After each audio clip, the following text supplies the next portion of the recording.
ಯುದ್ಧ ತೀವ್ರಗೊಳಿಸಿರುವ ಇಸ್ರೇಲ್ ತೈಲ ಘಟಕಗಳ ಮೇಲೆ ದಾಳಿ ಮಾಡಿದೆ. ಇದರ ಪರಿಣಾಮ ತೈಲ ಹಾಗೂ ಗ್ಯಾಸ್ ಪೂರೈಕೆಯಲ್ಲಿ ವ್ಯತ್ಯಯವಾಗಿದೆ. ಈ ದಾಳಿಯಾದ ಮೊದಲ ದಿನವೇ ಕಚ್ಚಾ ತೈಲ ಬೆಲೆ ಬ್ಯಾರೆಲ್ಗೆ $112ಗೆ ಏರಿಕೆಯಾಗಿತ್ತು. ಇದೀಗ ಇದರ ಎಫೆಕ್ಟ್ ಕೆಎಸ್ಆರ್ಟಿಸಿ, ಬಿಎಂಟಿಸಿ ಬಸ್ಗೂ ಕೂಡ ತಟ್ಟುವ ಸಾಧ್ಯತೆ ಇದೆ. ಕೈಗಾರಿಕಾ ಉದ್ದೇಶಕ್ಕೆ ದೊಡ್ಡ ಪ್ರಮಾಣದಲ್ಲಿ ಬಳಸುವ ಡೀಸೆಲ್ ದರ ಇವತ್ತಿನಿಂದ ಏರಿಕೆಯಾಗಿದೆ. ನಿತ್ಯ ಲಕ್ಷಾಂತರ ಲೀಟರ್ ಡೀಸೆಲ್ ಖರೀದಿ ಮಾಡುವ ಸಾರಿಗೆ ಸಂಸ್ಥೆಗಳು ಇವತ್ತಿನಿಂದ ಲೀಟರ್ಗೆ ₹22 ಏರಿಕೆಯಾದ ಕಾರಣ ಹೆಚ್ಚಿನ ಪ್ರಮಾಣದಲ್ಲಿ ಖರೀದಿಸಲು ಮುಂದಾಗಿದೆ. ಸಾರಿಗೆ ನಿಗಮಗಳಿಗೆ ದರ ಏರಿಕೆ ವಿನಾಯಿತಿ ಸಿಗದೆ ಹೋದರೆ ಕೆಎಸ್ಆರ್ಟಿಸಿ, ಬಿಎಂಟಿಸಿ ಬಸ್ ಟಿಕೆಟ್ ದರ ಏರಿಕೆಯಾಗುವ ಸಾಧ್ಯತೆಗಳಿದೆ. ಈ ಕುರಿತು ಮಾತನಾಡಿದ ಸಾರಿಗೆ ಸಚಿವ ರಾಮಲಿಂಗಾರೆಡ್ಡಿ, ಯಾವುದೇ ಕಾರಣಕ್ಕೂ ಟಿಕೆಟ್ ದರ ಏರಿಸಲ್ಲ, ಡೀಸೆಲ್ ದರ ಏರಿಕೆಯಾದರೂ ಟಿಕೆಟ್ ದರ ಜಾಸ್ತಿ ಮಾಡೋದಿಲ್ಲ ಅಂತ ರಾಮಲಿಂಗಾರೆಡ್ಡಿ ಹೇಳಿದರು.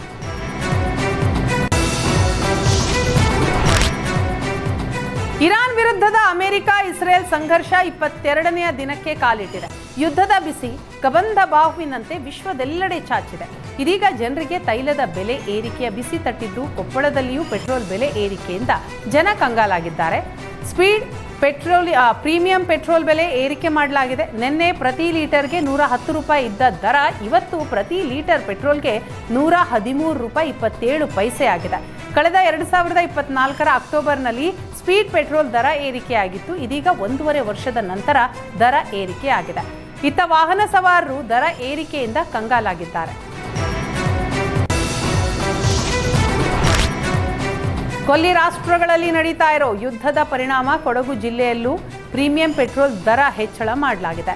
ನಿನ್ನೆ ₹111.73 ಇದ್ದ ಪವರ್ ಪೆಟ್ರೋಲ್ ದರ ಇವತ್ತು ₹113.94ಗೆ ಹೆಚ್ಚಳ ಆಗಿದೆ. ಪ್ರೀಮಿಯಂ ಪೆಟ್ರೋಲ್ ದರ ಹೆಚ್ಚಳದಿಂದ ಗ್ರಾಹಕರಿಗೆ ಹೊರೆಯಾಗಿದೆ. ಬಹುತೇಕ ಗ್ರಾಹಕರು ಯುದ್ಧದ ಎಫೆಕ್ಟ್ ಅಂತ ಸುಮ್ಮನಾಗಿದ್ದಾರೆ ಎಂದು ಮಡಿಕೇರಿಯಲ್ಲಿ HP ಪೆಟ್ರೋಲ್ ಬಂಕ್ ಸಿಬ್ಬಂದಿ ವೆಂಕಟೇಶ್ ಹೇಳಿದ್ದಾರೆ.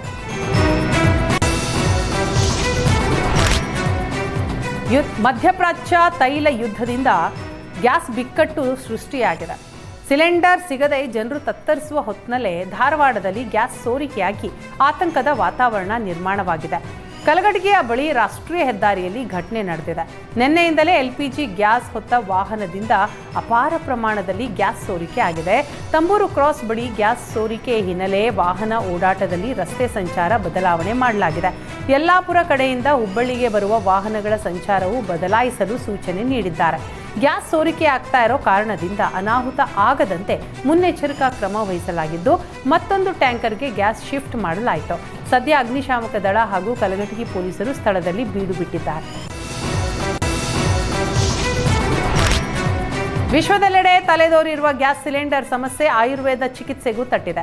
ಪಂಚಕರ್ಮ ಚಿಕಿತ್ಸೆಗೆ ಬಳಕೆಯಾಗ್ತಾ ಇದ್ದಂತಹ ಸಿಲಿಂಡರ್ ಪೂರೈಕೆಯಲ್ಲಿ ವ್ಯತ್ಯಾಸವಾಗಿದ್ದು, ಗದಗದ ಆಯುಷ್ ಆಸ್ಪತ್ರೆ ಸಿಬ್ಬಂದಿ ಕಂಗಾಲಾಗಿದ್ದಾರೆ. 19 kg ಕಮರ್ಷಿಯಲ್ ಸಿಲಿಂಡರ್ ಬದಲು 8.5 kg ಸಿಲಿಂಡರ್ ಪೂರೈಕೆ ಮಾಡಲಾಗ್ತಾ ಇದೆ. ರೋಗಿಗಳಿಗೆ ಗಿಡಮೂಲಿಕೆ ಹಬೆ ನೀಡಲು ಸಿಲಿಂಡರ್ ಬಳಸಲಾಗ್ತಾ ಇದ್ದು, ಸರಿಯಾಗಿ ಪೂರೈಕೆ ಇಲ್ಲದೆ ಸಿಬ್ಬಂದಿ ಒದ್ದಾಡ್ತಿದ್ದಾರೆ. ಈ ಕುರಿತು ಆಯುಷ್ ಇಲಾಖೆ ಅಧಿಕಾರಿ ಡಾಕ್ಟರ್ ಸಂಜೀವ್ ನಾರಪ್ಪನವರ್ ಮಾಹಿತಿ ನೀಡಿದ್ದು, 15 ದಿನಕ್ಕೊಂದು ಸಿಲಿಂಡರ್ ಬೇಕಾಗುತ್ತೆ. ಸಮಸ್ಯೆ ಆಗದಿರಲಿ ಅಂತ ಎಲೆಕ್ಟ್ರಿಕ್ ಒಲೆ ಕೇಳಿದ್ದೇವೆ. ಎಲೆಕ್ಟ್ರಿಕ್ ಒಲೆ ಬಂದ ಕೂಡಲೇ ಅದರಲ್ಲೇ ಕೆಲಸ ಶುರು ಮಾಡ್ತೇವೆ. ಸದ್ಯ ಯಾವುದೇ ಸಮಸ್ಯೆ ಇಲ್ಲದೆ ಚಿಕಿತ್ಸೆ ಮುಂದುವರಿಸಿದ್ದೇವೆ ಅಂತ ಹೇಳಿದ್ದಾರೆ.